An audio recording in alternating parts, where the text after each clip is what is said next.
Funding for This Is Nashville comes from you, our listeners, and Alliance Bernstein. Since 2019, employees have impacted our community by giving more than 5,000 hours of volunteerism in Middle Tennessee. AllianceBernstein.com. Alliance Bernstein is not affiliated with National Public Radio. I'm Khalil A. Colonna, and this is Nashville. If you live in Nashville, there's one thing you know we all can't escape: traffic. Do you ever wonder why sometimes traffic slows or stops when there's nothing in the way? No accidents, no obstacles, no reasons to merge. You're not alone. In fact, there are entire teams of scientists working to understand what causes these phantom slowdowns and what could help traffic get moving. Today, we're talking about Vanderbilt's Quantum Potential video series, a project that profiles several Vanderbilt scientists and goes behind the scenes on their research projects. One of these videos features Vanderbilt's Dr. Jonathan Sprinkle, professor of computer science, and Dr. Dan Work, a professor of civil and environmental engineering. Together, they worked on the I-24 Motion Circles research project, the world's largest open traffic experiment. It's pretty cool, right? As a part of the experiment, they developed 100 AI-equipped vehicles right here on a 4-mile stretch of 24 to see if AI could help ease human-caused traffic jams. Dr. Sprinkle and Dr. Work are here to break it down all for us. Dan and Jonathan, welcome to This Is Nashville. Thanks so much for being here. Great to be here. Absolutely. Awesome. Okay, so you both were instrumental in a somewhat recent study on the TDOT I-24 motion test bed. Before we get to that experiment you worked on, can you explain I-24 motion test bed, what it actually is? Yeah, the TDOT I-24 motion test bed is a place where you can see phantom traffic jams in excruciating detail. And it's really important because it allows us to design technologies to make those traffic jams just a little bit less painful. How exact did you get into detail with this? You said it's excruciating. Like, give me a fine point. Yeah, it captures 4 miles of the behavior of how individual vehicles interact and create these extremely frustrating stop-and-go driving patterns. So just to give you like an example, we all drive through these things and we see them, but the scale on which these waves occur is really pretty rich. So I'll be driving down the roadway and I'll just tap on the brakes. And Jonathan, following right behind me, takes a moment to realize I'm slowing down and more aggressively brakes behind me. And this continues until there's a huge ripple effect where drivers are slowing down to a complete stop with no obvious cause. Eventually, the obvious cause shows up. Someone will smash into the back of a stopped vehicle on the freeway, and then we have an actual traffic jam created by blockages. But human driving behavior is enough to create these stop-and-go waves, and we think that if you get rid of human driving behavior, you might be able to eliminate some of these waves. So is it okay to call these phantom jams in a way? Yeah, the phantom part is because it's hard to see where the root cause is, but we are the root cause. The way that you and I drive, no matter how hard we try, creates these ripple effects that grow into these very strong waves that are really bad for traffic, really bad for fuel consumption, and really frustrating for everybody that's on the freeway right behind you. All right, so the official website of I-24 Motion mentions how car manufacturers are increasingly adding automation features to vehicles and often use these technologies that are developed in labs and on a closed course setting. You know, testing in real traffic captures real-world variables and it adds the human factor to the mix.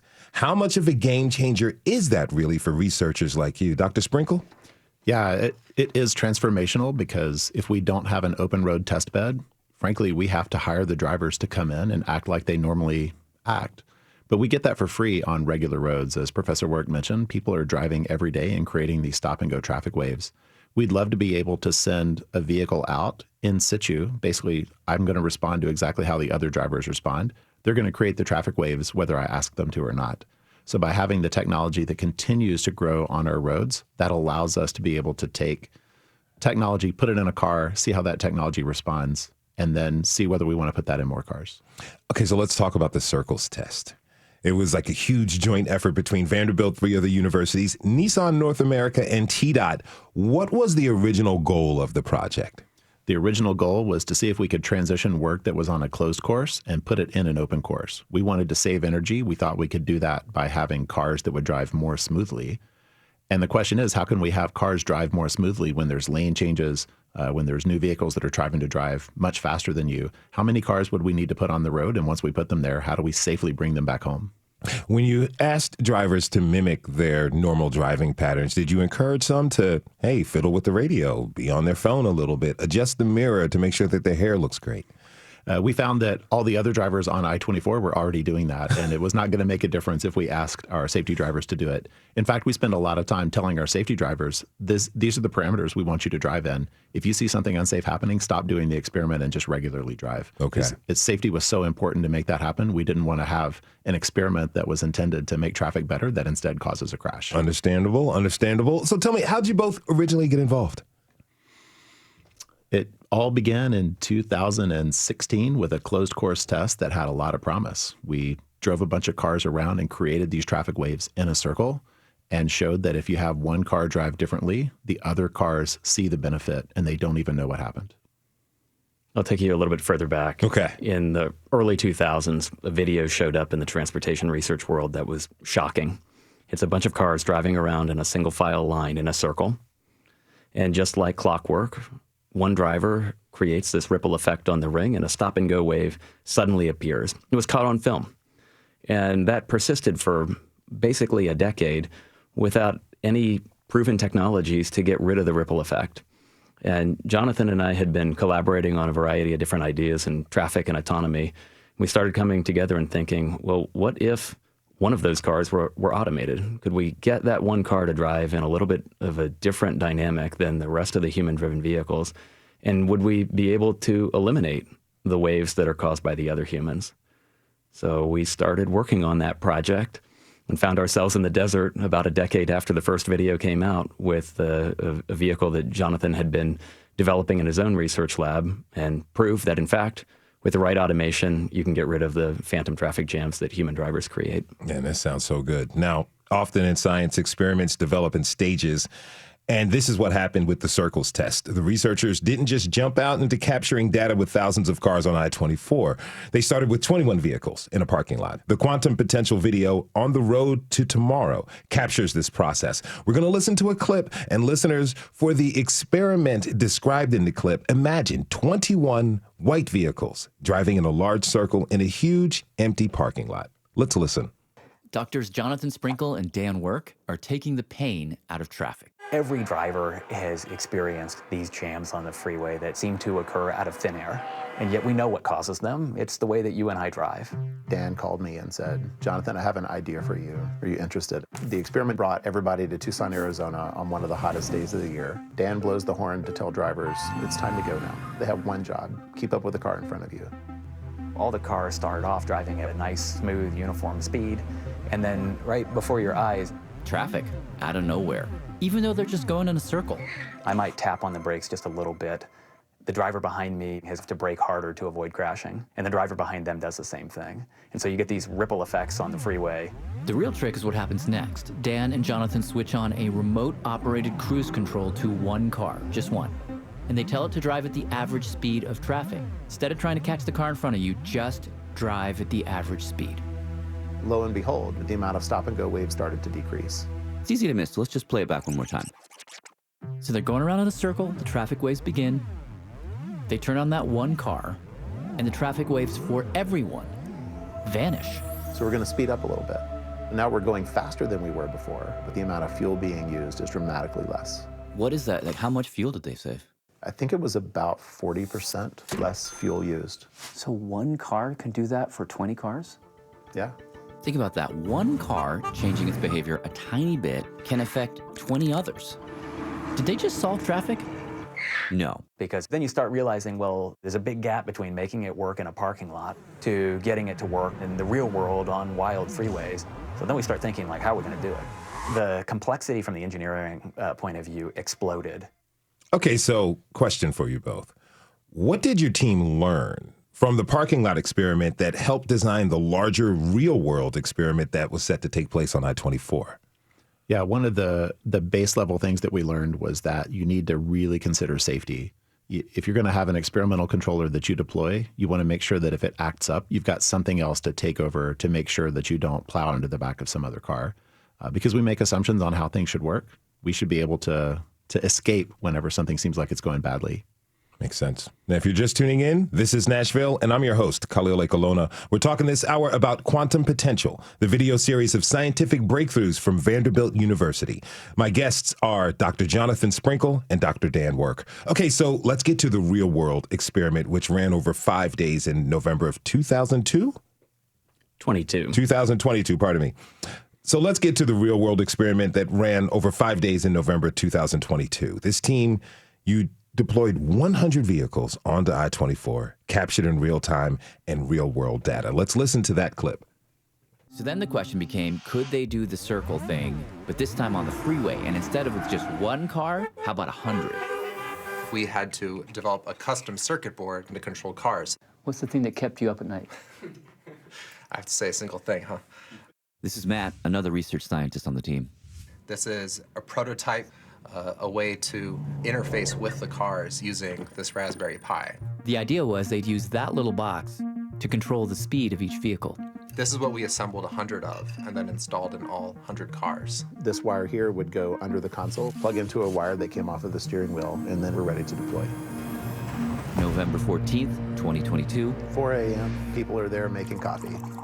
At some point, we're ready to start the tests. That then is this mad dash. We're letting the vehicles go as fast as we reasonably can get them out on the roadway. We need to make sure that we bring every driver back safely. That is the only thing that matters. The 100 cars insinuate themselves into rush hour traffic. A central server controls the speed of each one. And the idea, their hope, is that these cars will form a kind of wave-dampening blanket that will soothe the stop and go and make traffic flow more smoothly.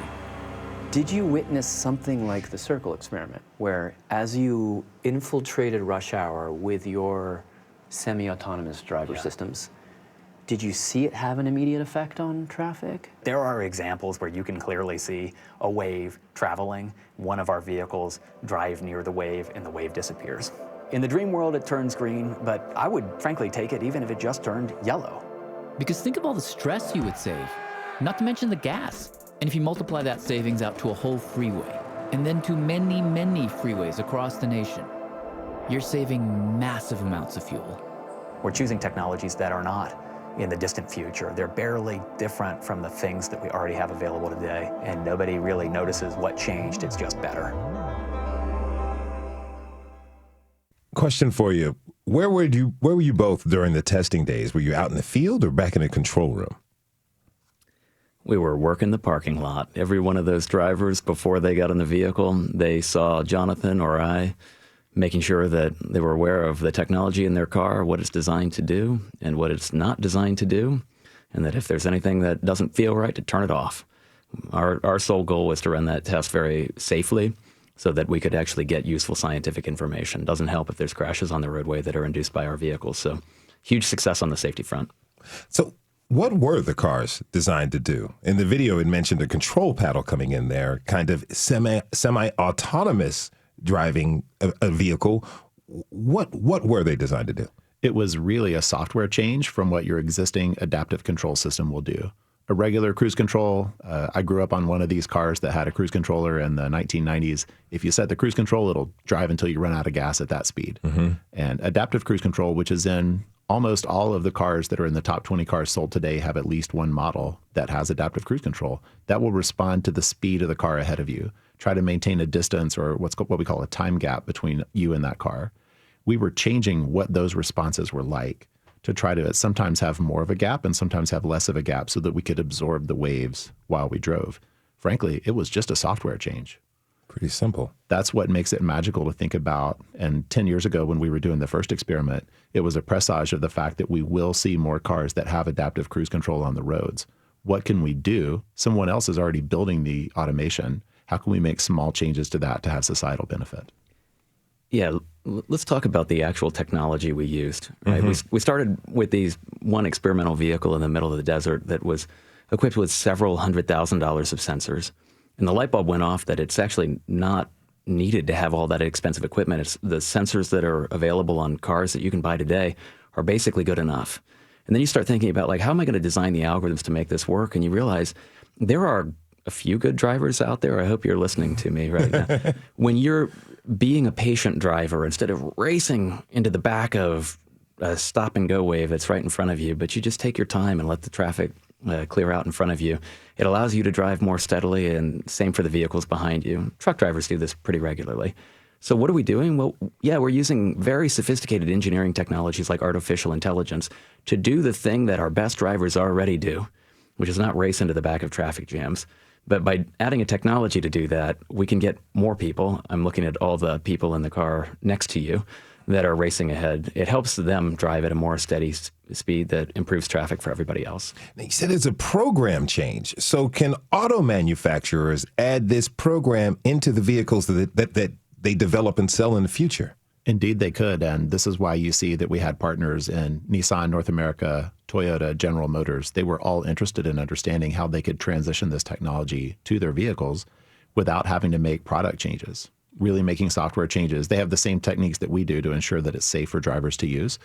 But if they're convinced that this works, they'll install it. And they were really interested to be there during the test. That's really cool. So tell me, what was the biggest takeaway or takeaways from the experiment so far? Dr. Work? Oh, I think just the opportunity to use technologies that are not that complicated, that could be in cars that you can buy today, that if they're designed in just a slightly different way, it's not going to be something that's just good for driver comfort, just good for driver safety and the people who have those technologies, but it actually helps every other driver on the roadway, regardless of whether they adopt those technologies or not. So just a little change that has a huge impact. That's really exciting. I was impressed by how straightforward it was for the drivers to use it. Many of them came back and said, that was the best drive I've ever had on the freeway. They liked it better. It felt more comfortable to them. It made sense what they were doing, and they felt like they were a part of something. That's really special to know I'm doing something that benefits the people around me. It also benefits me. That's the incentive to try to have these technologies grow, because everyone feels like they're doing something great. So far, your project has enabled people to enjoy their drive on the freeway. I would never say that. It allows us to be slightly less frustrated and really appreciate the folks that drive through those traffic jams every single day. I mean, we know that technology just can't magically vaporize all of congestion, but if we can do some small things that make it just a little bit less painful, I think we're doing our job. I don't know. I smell a Nobel Prize coming. Let's take a short break. When we come back, we'll continue talking with Dr. Jonathan Sprinkle and Dr. Dan Work to learn more about their focus of research. Stay with us. This is Nashville.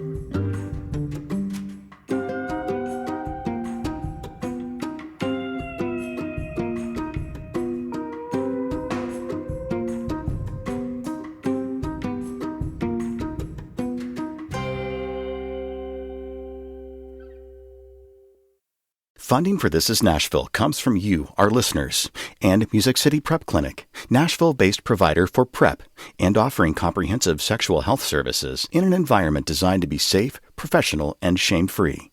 Learn more at musiccityprep.org. I'm Khalil Colonna, and this is Nashville.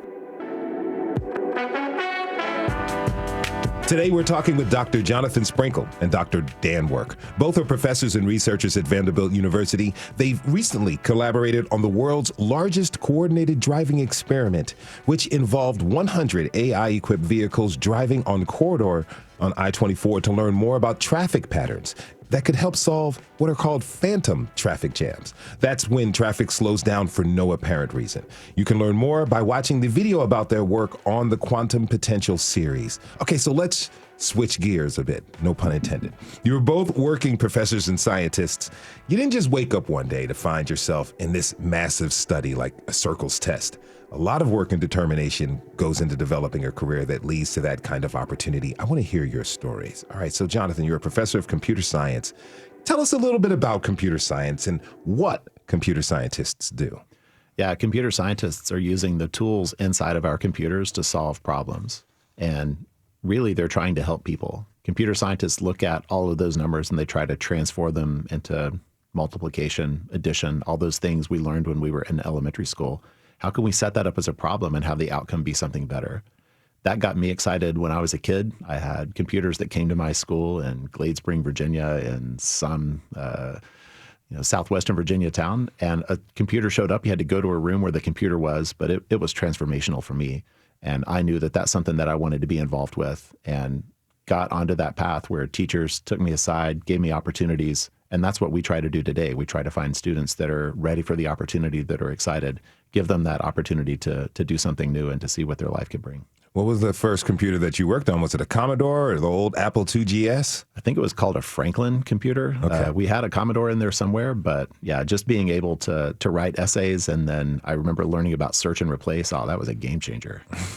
So when did you know that you wanted to become a professor and a researcher?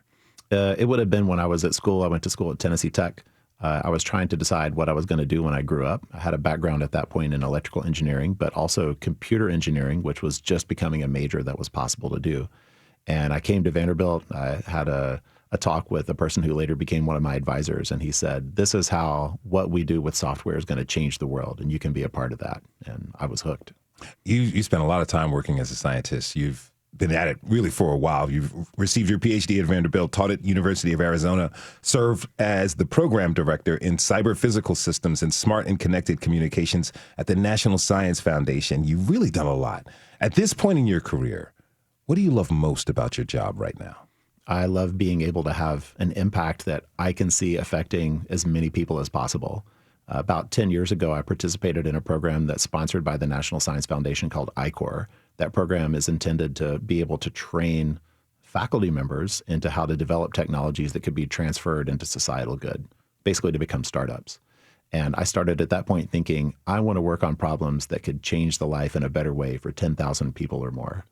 Thinking at that kind of scale transformed how I thought about what the actions would be, really brought me into closer contact with working in things like transportation instead of only writing papers. We still write papers. We still disseminate fundamental new knowledge that comes. But thinking about how that knowledge can be transferred really is the key for me that wakes me up in the morning and keeps me excited about this job. That's really cool. Now, Dr. Work, you study civil and environmental engineering.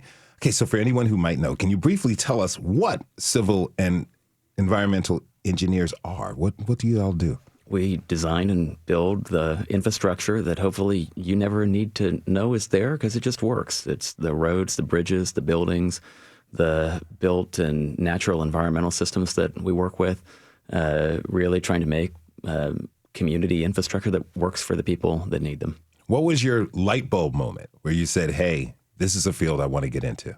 Yeah, I was a high school intern at my local city engineering shop, and they sent me out in the field with a lawn chair and a clipboard and told me to count the number of cars that were going through the intersection. Okay. And I thought there has to be a better way to do this. That information, where the cars are going, is really important to do things like time the signals and make them work more effectively to try to manage urban traffic. And I thought, well, in the future, there's a thing called computing that might be able to do a lot of the work that is being done by hand more effectively.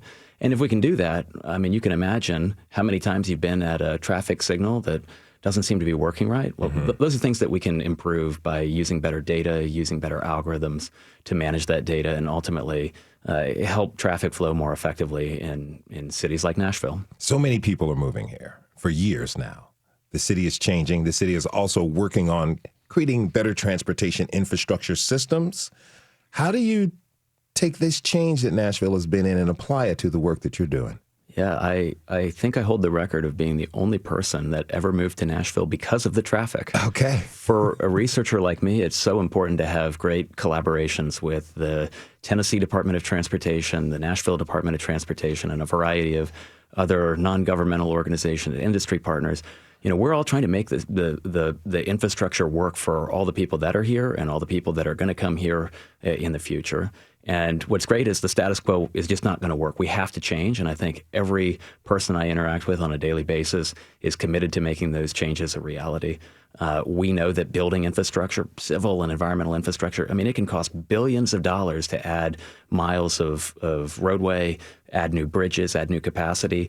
But there's also possibilities of deploying technology now that can get us a little bit more efficient capacity on the roadways. I mean, just one dumb example that wakes me up in the morning. Every single day there is a crash on a freeway. I mean, obviously there's a very tragic human cost to it, but there's also a very real inefficiency that is roadways that our taxpayers have already paid for. And those crashes, when they happen at our most congested time, are eating up capacity that you and I have paid for with our taxpayer dollars, that if we were able to eliminate, we would have more capacity just by eliminating the things that are already eating it up and restricting us from the infrastructure we've already paid for. So it's a double win. I can make any technology that I can do to reduce crashes good for people, also good for capacity, and unlocking some of that infrastructure that we've already paid for. You know, a lot of science involves and requires collaboration. A lot of people had to be involved in the I-24 project who bring different specialties to the table. What do you keep in mind when you're working on such a large team to help make sure that the project stays on track? Yeah, we were very fortunate to be able to work with collaborators at UC Berkeley, Temple, Rutgers University that each had a specific expertise. And we coordinated with each other in a very interesting way that could be a once in a lifetime, because somewhere everybody decided we should work from home. Yeah. That was about 3 months after our project kicked off. So instead of working individually on campuses and meeting each other every 3 months or every 6 months, we met each other every Wednesday for 3 hours and had Zoom calls with everyone on them from all the campuses. So we became one giant organization instead of 5 separate organizations trying to coordinate. And the real beauty of that was that we started to behave like one. And behaving like one organization means that we were so happy to share the credit for the work that other folks had done, because it helped us do our job better.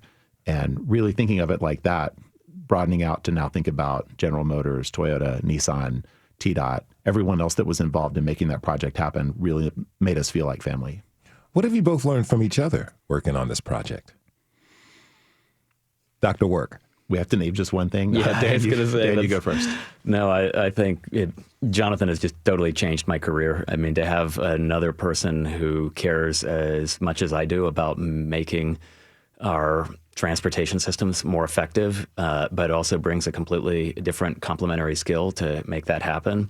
It's just amazing. Every day I learn something new from you, and I'm thankful for the opportunity to work with you. Those are kind words. I would say exactly the same thing. We meet almost every morning and have a cup of coffee, or maybe 2 or 3. And during that time, I hear from Dan about problems that haven't been solved. And I think, how could I help to solve those problems? And frankly, I have ideas about problems I should do. And Dan says, that's a great idea, but if we change it just this little bit, that's when you can have the impact. That's when we can really address something new. And that's why convergence, it's called convergence research, where 2 different disciplines try to work on the same problem.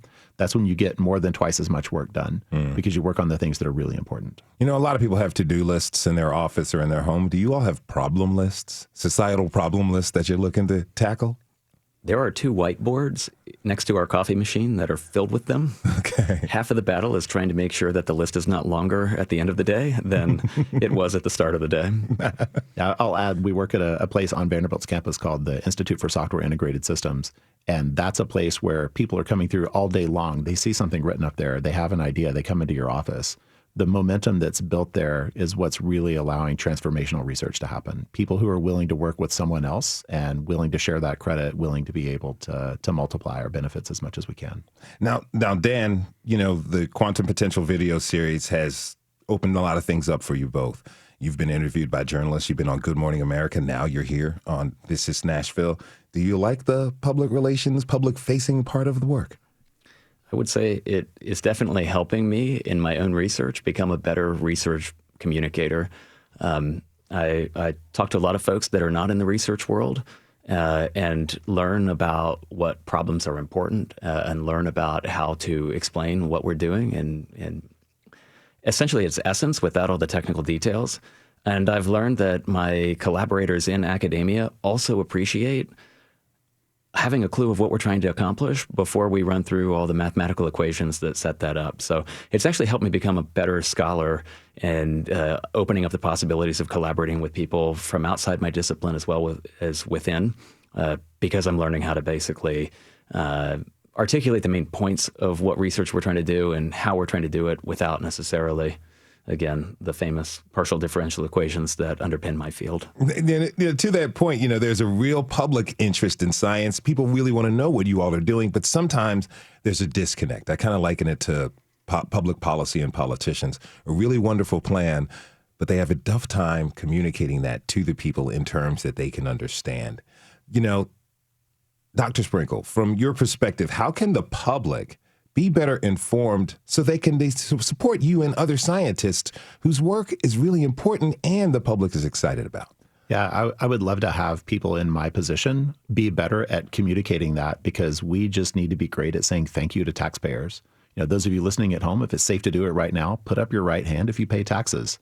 We almost all of us do, and that taxpayer dollars goes to the National Science Foundation to support our work, Department of Energy to support our work, US DOT to pay for our highways.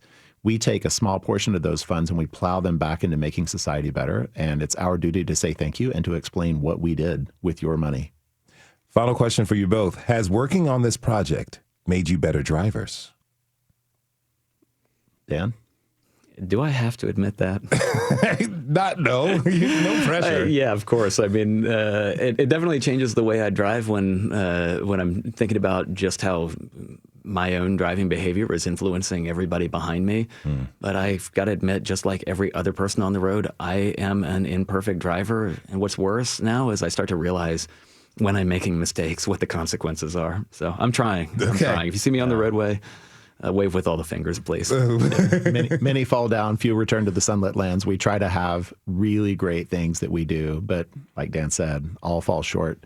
What really transformed it for me was knowing that when we were recording data earlier in the pandemic, a lot of that was from my drives.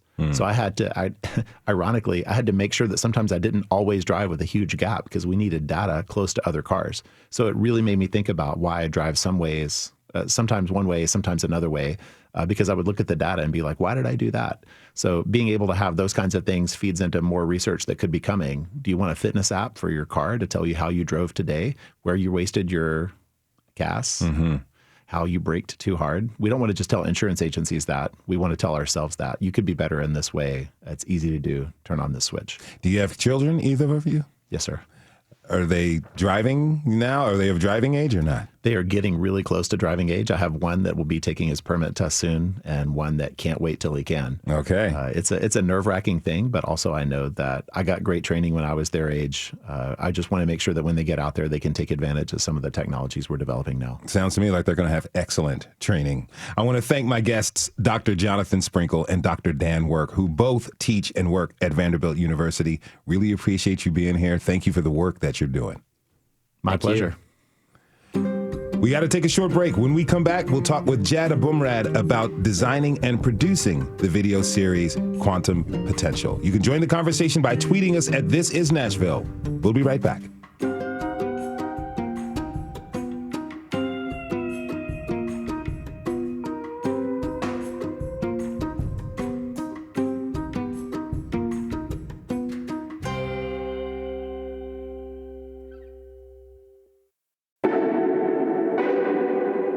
I'm Khalil A. Colonna, and this is Nashville.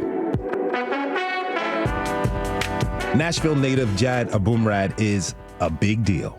He created and hosted the well-known and extraordinary Radio Lab, as well as the podcasts Dolly Parton's America and More Perfect. He's received 3 Peabody Awards and is also the recipient of the MacArthur Genius Grant Award. After 17 years, Jad retired from Radio Lab in 2022. He's currently a distinguished research professor at Vanderbilt, where he's been working on a few projects, including the series we've been talking about today, Quantum Potential. We wrapped with Jad back in 2022 and are happy to have him back on the show. Jad, welcome back to This Is Nashville. Hey, Khalil, great to be here. Thanks for having me. Thank you for being here, my friend. All right, so the title that you have at Vanderbilt, honestly, it's really a bit of a mouthful. You are, let me clear my throat for this one. You are the Distinguished Research Professor of Cinema and Media Arts and Communication of Science and Technology. All right. What exactly does that mean? And tell us about the work you're doing at Vanderbilt right now. I don't know what that title means. Someone did tell me that in academia, the longer the title, the less it means. So Okay. I think that might be true in my case. Basically, what I'm actually doing at Vanderbilt is I'm helping the university tell stories. I am working with students to help them experiment with different ways of telling stories to make people's lives better. talking to people about how to interview and sort of doing, teaching some classes about interviewing techniques. I'm sort of like, I bounce around the university, but mostly it's to take what I've been doing for the last 20 years and transpose it into new modalities here in Nashville. All right. Now, let's talk about quantum potential. It premiered last October. All the videos are available now on YouTube, so listeners, go YouTube it. You'll really, really enjoy them. Let's go back to the beginning. Where did the original idea for quantum potential come from? Well, the original idea came from sort of two places at once. So when I was first transitioning away from Radiolab and handing it off to this new generation, and thinking about joining the Vanderbilt community, I was having a conversation with the chancellor of the university, Daniel Diermeyer, who on one of our Zooms, he asked a question which really lodged in my head, which is, what is the value of a higher education? Like, why go to a school like Vanderbilt? Like, what does a research university like Vanderbilt do now? Like, what, and his question was sort of contextualized by, like, this is a moment when higher ed is under assault from all directions. Like, we really, as a institution, have to make our case. Like, why does it matter? It was an interesting question, and it kind of stuck in my head. And then I sort of came to Nashville and joined the community. I was given a pretty broad mandate, and so they were like, find your way and tell us what you want to do. So I just started meeting faculty, and I thought to myself, let me just at least meet everybody here and get to know the place. And what kept happening to me was I would come into Nashville. I'd have these, because I live in New York, and so I split my time between New York and Nashville. I'd fly in, and I would have these really heavily scheduled days where at 10 a.m. I would meet a history professor who teaches Russian history. Okay, cool. But then at the end, he would be like, oh, and I also am an expert in the creation of virtual worlds, and I've learned to code in this language I don't even understand so that I can create history lessons in VR for my students. I was like, oh, wow, that's cool. And then after that, I would go meet a music teacher at Blair School of Music who was trying to figure out how to teach German diction to English speakers, because you have to sing these German operas, right? And one of the students was sight impaired, and so this teacher had found a way to translate, to build like basically a computer interface to translate German phonemes into Braille. And along the way had developed this device that could revolutionize how sight impaired people communicate. I was like, damn, like every person I met, like then at like noon, I'd meet the guy who basically discovered the COVID vaccine. Like there are all of these like amazing people at this university. Like I started to think of all of these people as like quantum bubbles in the sort of primordial froth. Because like one of the ideas of cosmology is that our universe sort of came about because there are these little like quantum bubbles in the foam, and every so often one of them will detach from the foam and it'll just explode into a universe. And some people say that's how the Big Bang happened, is that somehow one of these little particles detached. And I started thinking about all of these people as like quantum bubbles that could detach and potentially change the world. Right? Like, and I'm sorry if this is going on too long. I'll just one more sort of brief anecdote to sort of seal the point. Like there's a guy, Mark Dennison, who's an immunologist at Vanderbilt. Back in the 80s, he was he was working on this thing called the coronavirus, this obscure family of viruses that no one cared about. And he wanted to know why they're so big, because these are very big viruses in comparison to other RNA viruses. And he figured it out. They've got this whole like fact-checking mechanism inside, and that's why they're big. No one cared, right? And then 2019 comes along, and suddenly it was like his little bubble detached from the surface and exploded. And then he became the foundation for so much of that, of the global response to the coronavirus pandemic. So it's that kind of thing. I started to see the potential in all of these people. And so quantum potential became just sort of a series that would take viewers, listeners into little bubbles, like one bubble at a time, and to meet the people who are doing the work and to sort of figure out what makes them go, like what makes them tick. and to also see the possibility of their work. I really like how you put that because, the videos are really quick, but they offer this genuine portrait of the researchers that shows the motivations behind why they do what they do. And it's more than just a natural curiosity in their specialty. There's usually some sort of human element as to why they're in it. Is the series about sparking interest in research so that other people, lay persons who aren't so deep into sciences, so that they get involved? Or is it about generally saying like, hey, science is really, really cool? Yeah, I mean, maybe it's a little bit of both and neither at the same time. I mean, I think it's about, for me, I was really clear with the Vanderbilt folks that like, I don't want this to be just promotional, right? Like these people have to be genuinely amazing and I have to be genuinely amazed by them. And so part of it is just like human potential.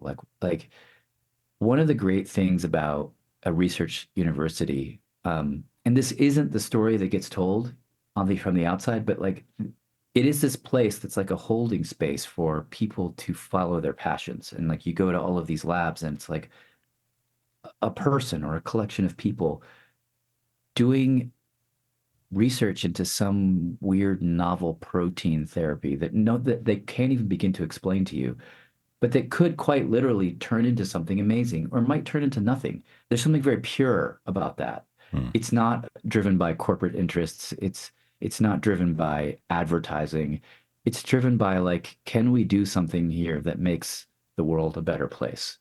And this is a structure around you that's going to invest in that human potential. So for me, it's like a love letter to an environment where people can work unencumbered by like the pressures of modern capitalism, and they can make something that might make us all a few feet taller. Right? I don't know. That for me, that's what it's about more than maybe just science. Yeah. I think a lot of people out there listening would love to have the opportunity to work in an environment where they can follow their passions, because I know that's not what many people have. Now, you have worked on projects of various lengths. Radio Lab shows were an hour. Dolly Parton's America's episodes were 45 minutes. So what was it like for you to create these short 4 to 5 minute videos? Did you really like working in that shorter form? I loved it and also hated it. I feel like my innate length, like when I want to tell a story, is about 40 minutes. Because I feel like you can really build chapters and scenes and try and like create an experience that draws somebody through it. 5 minutes, you almost have to grab them from the very first second, and so it's a totally different way of telling the story.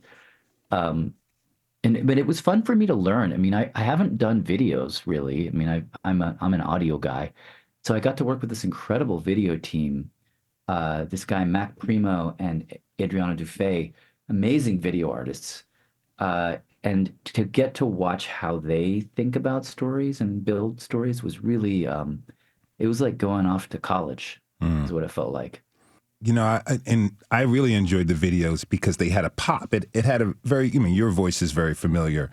And the pacing of it was something as if I was listening to Dolly Parton's America or Radio Lab, but the visual pop that came up from these video artists that you work with added another element. It was almost as if your thoughts were illustrated during the videos, which I really enjoyed.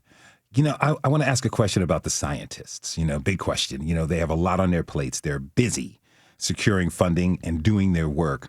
Do you think scientists themselves, do you think they need training about communicating their work and should take a bigger role in what they're doing? Or do you think the institutions that fund and support the scientists really need to take the lead on finding more ways about, current research to share that information, Yeah, that's a great question. I mean, I think both really. It's funny, when I started Radio Lab 20 years ago, often we would encounter scientists, like we would want to tell a story about scientists. The scientists would be resistant. They'd be like, no. You're just going to dumb it down. You're going to take my work and sort of destroy it, right? There was a resistance initially. And what I've seen over the last 20 years is that scientists have figured out that they really do need to tell their story. That if they don't tell their story, someone else is going to tell it, and not in the way they want. And so I have seen a real shift in terms of the willingness of scientists to communicate. And so I think everybody, I mean, no matter what you do, you have to be your own advocate, you know? Yeah. And I think that is especially true for scientists.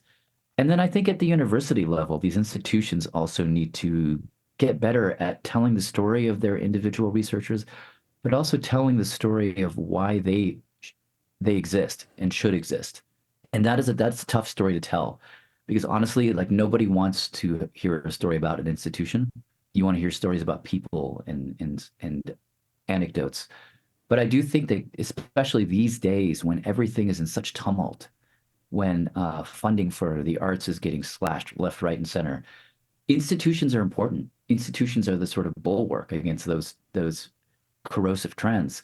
And so I do think institutions also need to be better at telling their story. On the listener side, if someone sees something cool or they're really curious about, what would you tell them to do with that interest? If they see something cool and they want to tell that story? Yeah, or they're curious about it. They watch a quantum potential and they're like, this is really cool. How can they go about supporting the work that these scientists in quantum potential are doing? I mean, I think on the most basic human personal level, they can embody the spirit of what they're seeing. I think on the most base level, like all of the researchers and scholars who are portrayed in that series, they have a kind of relentless curiosity, a relentless desire to explore and not settle for easy assumptions, and to push beyond our first and our second ideas until we get to the 13th idea. And I think that's just a spirit that I think we could all take into our own lives. But in terms of concrete support, I would say, I don't know. I mean, just supporting places where research happens, you know, not just places like Vanderbilt, but any place where people are just trying to understand and make the world a better place. And it's not about politics, as so often it gets framed, but it's just about people trying to benefit humanity. I'd say supporting those places, you know? Yeah. The College of Arts and Science has been working towards launching a podcast institute to help cultivate and prepare future podcasters for their work. You are at the helm of this institute. Any updates? What's happening with the institute? Yeah, so the Podcast Institute, as it was named when I joined Vanderbilt, that has since shifted into something called, well, at the moment, our working title is Studio 608. Okay. Because it is a particular room at Vanderbilt that happens to be room 608. It's just a great number. And so that is what we're going to be doing in that space is effectively training future storytellers, but training them not in a traditional way, but by having them take on projects where they take the old forms of storytelling and they try and kick them and twist them and torque them and pull them into new shapes and new modes that I hope will make people's lives better. And so what that's going to look like on a day-to-day is me working with a series of students who have a series of projects. We're going to be doing projects in hospitals. We're going to be doing projects on theatrical stages, but they're basically grounded in different modes of storytelling, and we're just going to be trying stuff. And so the teaching I will be doing to these students will be in the making of these projects. And also it'll be a space where there's a studio and there's equipment so that anyone in the Vanderbilt community can come and make their own podcast there as well. That sounds pretty cool. One last question for you. You should definitely stop by. Oh, I will. I'd be honored to. We would love to have you. A lot of fun. Any insight? Can you tell us what you're up to next? Well, I am splitting my time between Vanderbilt, piloting a whole bunch of new music and theater projects, a couple of storytelling projects, and doing the teaching and that kind of thing. Yeah, it's going to be a lot of fun. Hey, as one former educator to a current educator, stay up on attendance today. It can get crazy when you let it get out of control. Yes. Yep. Jad Abumrad So true. is currently working at Vanderbilt as a distinguished research professor and surely up to several other things right now. Jad, thank you so much for being here. Really appreciate you. Hey, thank you for having me, Khalil. And thanks to you for tuning in this hour. This is Nashville is a production of Nashville Public Radio. Today's episode was produced and directed by Katherine Ceicys. Our board operator is Liv Lombardi. The masterminds behind our theme music are LaRange and Namir Blade. You can listen back at thisisnashville.org or wherever you get your podcasts. And the conversation doesn't end here. Tweet us at This Is Nashville. Find us on Instagram and tell us what you want from our show by filling out our quick survey online. This is Nashville. I'm Khalil Ekaluna. We'll see you tomorrow, everybody. And be good to each other.